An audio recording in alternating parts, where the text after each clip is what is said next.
Hello guys, welcome back to the channel. Today we're doing something different, actually a luxury wallet unboxing.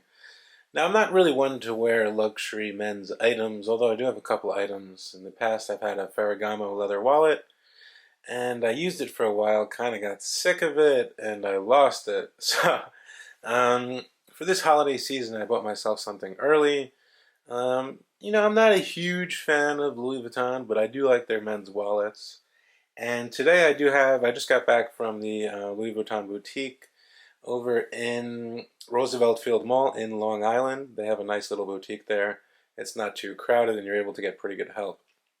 So this is the Slender Wallet, and it is about $440 US. It's not, obviously for a wallet it's kind of ridiculous, right? But the quality is, of course, really good. As you probably know with luxury goods, they do offer free hot stamping as well. I will go back and get my initials planted on there another day. It was a little bit too late, the salesperson told me. Now, basically it just comes with your receipt in here, and that's my receipt, as you can see here. And this is the box it comes in. It's a pretty simple box. I mean, it's not that luxurious. And you open the box here, and then it comes in a dust bag. First, we'll see what's on my wrist. I am wearing the 18038 Rolex President, so it kind of goes along with the luxury theme, I guess. But this is the dust bag. It does come in a nice little Louis Vuitton dust bag. And then this is just the box. I already took the two tags out of the wallet. As you can see here, the first one, as you can see, states Made in USA of imported materials, Louis Vuitton coated fabric, cowhide leather lining.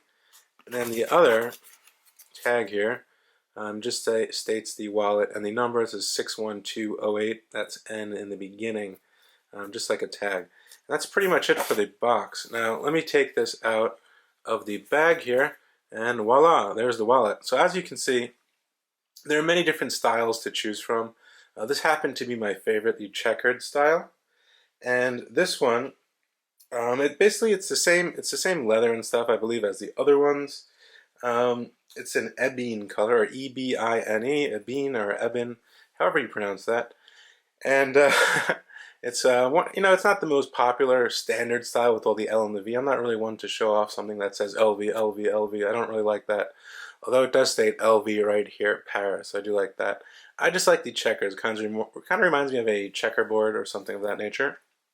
Now the wallet itself is 4x3 by 3.5 inches. So 3.5 tall, 4.3 long. 4.3 from here to here, and 3.5 from there to there. It is coated canvas. It does contain cross-grain leather lining. It also has 8 credit card slots, 1 bill compartment. That's pretty much it. It's a very simple wallet. I do have my stuff in here already. I'm not going to reveal my license and my cards, but inside you do get the nice Louis Vuitton Paris stamp. You also do get 2 flaps here, which I think is pretty cool. So you get 2 flaps here. Underneath here you can store some bills or some more cards. You get your card slots here going up and down. You get definitely enough card slots. Then you just have 1 money slot in the back, which is pretty nice. The quality is very good, as you can see. Everything is stitched pretty neatly, and it feels nice. It's a good quality wallet, obviously, for the money. Not sure if it's really worth that much money, but it's definitely a good quality item. Probably the only item I'll ever be buying from Louis Vuitton, as this will probably last a lot of years. I've had many wallets from custom leather wallets and stuff like that, but honestly I find this quality to be a little bit better. Of course there are other brands such as Gucci, Balenciaga, all those types of brands, but I'm not really one of those people to buy that kind of stuff. I'd rather buy a nice watch. But yeah, nonetheless, it's a great looking wallet. Hope you guys enjoyed the review, and it can help you out a little bit. And yeah, definitely subscribe to the channel. Check me out at www.watchaddictchannel.com. You can always find useful links in the description below as usual. And I will see you guys on the next video. Thanks so much for tuning in. Bye.